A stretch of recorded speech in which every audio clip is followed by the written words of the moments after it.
ይህ በታሪክ ማህደር ውስጥ በደምና በእንባ የታተመው ከጥበብ ይልቅ በፍርሃት ከክብር ይልቅ በስጋት የገነቡት በሰው ልጅ ታሪክ ውስጥ ረጅሙ ግንብ ነው።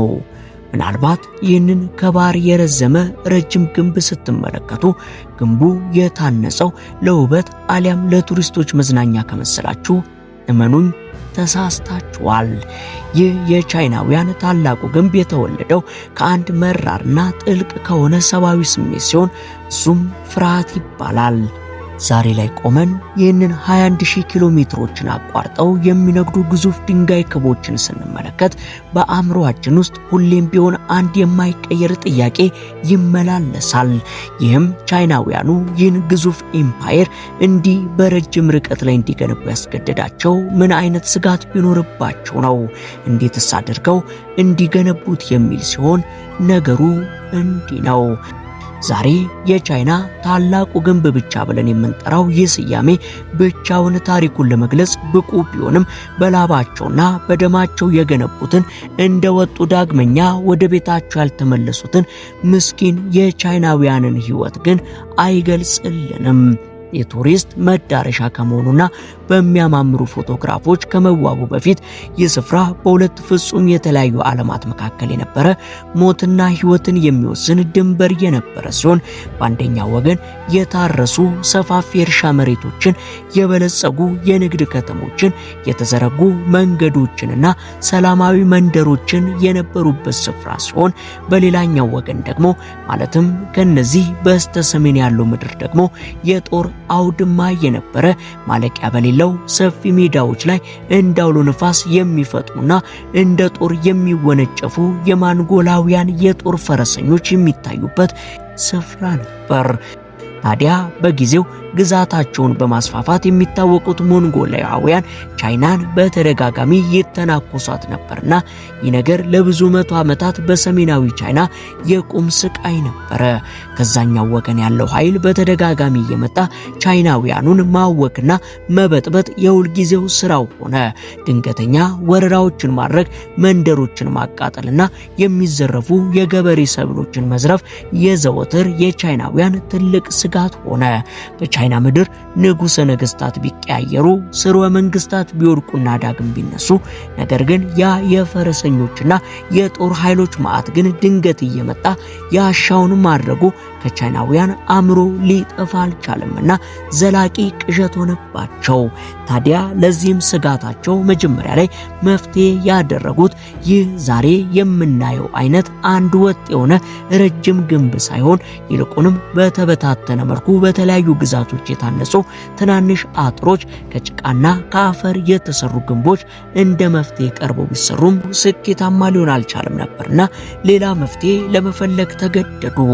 አስፈሪው የሞንጎሊያ ወታደሮች ወረራ እንቅልፍ የነሳት ቻይና ስጋትና ፍርሃት አላስቀምጥ ቢላት ትልቅና የተቀናጀ ሀገራዊ ፕሮጀክት ያዘጋጀች ሲሆን ይህም በታሪክ የሚታወቀው የመጀመሪያው የቻይና ንጉሠ ነገሥት ቺንሺ ሁአንግ ይህንን ወራሪ የመከላከል ጽኑ ፍላጎት ስለነበረው ፊቱን ወደ ሰሜን ቻይና በማዞር የተበታተኑትንና የተቆራረጡትን ግንቦች ወደ አንድ ግዙፍ አካል ለመለወጥ የወሰነ ሲሆን ከዚያችም ቅጽበት ጀምሮ ግንቡ የተበታተነ አጥር መሆኑ አብቅቶ ወደ አንድ ግዙፍ አጥርነት መለወጥ ጀመረ። ስራው ከትልቅነቱና ከርዝመቱ የተነሳ ተራራዎችን፣ አስፈሪ በረሃዎችን፣ ወንዞችንና ጥልቅ ሸለቆዎችን በሰንሰለት የሚያገናኝ ረጅም ግንብ ሲሆን በሚሊዮን የሚቆጠሩ ሰዎችን እልቂትና መስዋዕትነት የሚጠይቅ የድንጋይና የጡብ ግንብ በዚህ መልኩ ተወለደ። የግንባታው ሂደት በቃላት ለመግለጽ የሚያዳግት ከባድና ፈታኝ ጉልበትና ጥበብን የሚጠይቅ የነበረ ሲሆን የመጀመሪያዎቹ የግንባታ ቡድኖች ወደ ተራራው ጫፍና ወደ ገደላማው ስፍራ ሲደርሱ ምንም አይነት የሰው ልጅ ስልጣኔ የሚባል ነገር የሌለ ሲሆን መንገድና መጠለያ ብሎ ነገር በስፍራው ላይ የለም። በዚህ ቦታ ላይ የነበረው ብቸኛ ነገር ድንጋይና በክረምት የሚቆርጥ በረዶ፣ በበጋ ደግሞ የማይቻል ሙቀት ብቻ ነበር። ከቤተ መንግስት የሚወርደው ትዕዛዝ ግን ግልጽና የማያወላወል የነበረ ሲሆን እነዛን ጨካኝ የሞንጎሊያ ወታደሮች ለመከላከልና ዳግም ወደ ክልላቸው ሳይገቡ የሰላም እንቅልፍ ለመተኛት በዚህ ስፍራ ላይ ግንብ መቆም አለበት የሚል ብቻ ነበር። በዛሬው እይታ ማሽኖች ግዙፍ ክሬኖች ወይንም ዘመናዊ የማጓጓዣ መንገዶች በሌሉበት ያ ሁሉ ግዙፍ የድንጋይ ክምችት በሰው ኃይል ተጎትቶ በገደል ላይ በትከሻ ተጭኖና በሰው ተቀባብሎ ወደ ተራራው ጫፍ ሲወጣ አንድ የደከመ ወይንም የወደቀ ሰው ቢኖር ወዲያው በሌላ ይተካል እንጂ ስራው ለአፍታም አይቆምም ነበር። በቀን የመዶሻ ድምፅ፣ የድንጋይ ፍንጣሪና የጮት ትዕዛዝ ሲሰማ በሌሊት ደግሞ አካባቢው በከባድ ጸጥታ የሚዋጥ ሲሆን ያንንም ጸጥታ የሚገፋው ሰራተኞቹ የሚያሞቁት የእሳት ጭላንጭል ብቻ ነበር። ሰራተኞቹ የመጡት ከየአቅጣጫው የነበረ ሲሆን ከደቡብ የቻይና ክፍል በግዳጅ የተወሰዱ ገበሬዎች፣ በከባድ ወንጀል የተፈረደባቸው እስረኞች፣ የጦር ምርኮኞችና ወታደሮች ነበሩ። ግንቡም በዚህ መልኩ እጅግ ድንቅ በሆነ ሁኔታ በቻይናውያን ደም እና ላብ ተገንብቶ ያለቀ ሲሆን ይህ ግንብ ለገዢዎቹ ነገስታት ከመከላከያ ግንብነት ባለፈ ትልቅ የፖለቲካና የኃይል መልእክት የነበረው ነበር። የግንቡ አሰራር እጅግ የተራቀቀና ስልታዊ የነበረ ሲሆን በግንቡ በተወሰነ ርቀት ላይ የጥበቃ ማማዎች ተገንብተዋል። በእነዚህ ማማዎች ውስጥ የሚመደቡ ወታደሮች ለወራት ወይንም ለዓመታት ከከተማ ህይወትና ከሰው ተለይቶ የሚኖሩ ሲሆን በደረቅ እንጨት ላይ እየተኙና ጥሬ ሩዝ እየተመገቡ ሀገራቸውን ከወራሪ ይጠብቁም ነበር። ግንቡ ድንጋይና ጡብ ብቻ ሲሆን በዘመኑ የነበረ ፈጣን የመገናኛ አውታርም የነበረ ሲሆን አደጋ ሲከሰት በተለያዩ የርቀት መግባቢያ መሳሪያዎች ይግባባሉ። በዚህም መሰረት ድንገት የተቀጣጠለ አንድ እሳት ከሆነ ጠላት ከርቀት መታየቱን የሚያመላክት ሲሆን 2 እሳት ደግሞ ትልቅ አደጋን ያመላክታል። 3 እሳት ከሆነ ደግሞ የከፋ ወረራ መቃረቡን የሚያውጅ የመግባቢያ ምልክታቸው ነው።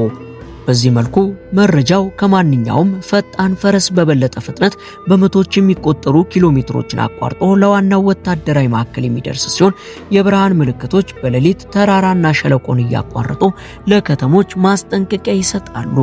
ዘመናት ሲነጉዱ፣ ስርወ መንግስታት ሲለዋወጡ፣ አንዳንዶቹ የግንቡ ክፍሎች በዘመናት ብዛት ሲፈርሱ፣ ሌሎቹ ደግሞ ዳግም ታድሰው አሁን ያለበትን ይዘት ይዘዋል።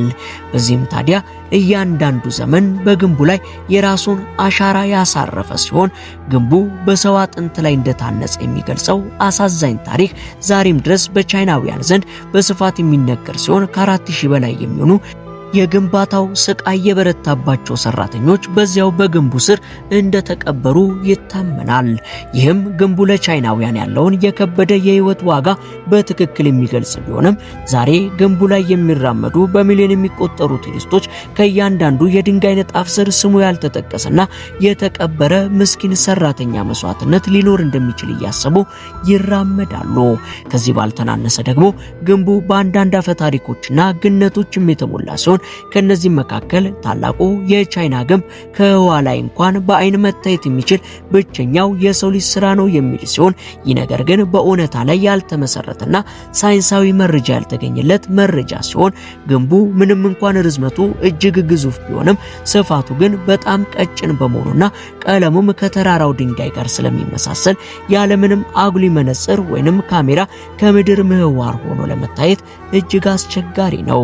ታዲያ ዛሬ ላይ ግንቡ የቀድሞ ስራውን ትቶ በአንዳንድ ቦታዎች በቱሪስት አስጎብኚዎች በባንዲራዎችና በፎቶግራፍ አንሺዎች ተጨናንቆ የሚገኝ ሲሆን በሌሎች ርቀው በሚገኙና ሰዎች በማይደርሱባቸው ስፍራዎች ላይ ያሉት ግንቦች ደግሞ እየፈረሱ በሳር እየተሸፈኑና ወደ ተፈጥሯዊ ድንጋይነታቸው እየተመለሱ ይገኛሉ።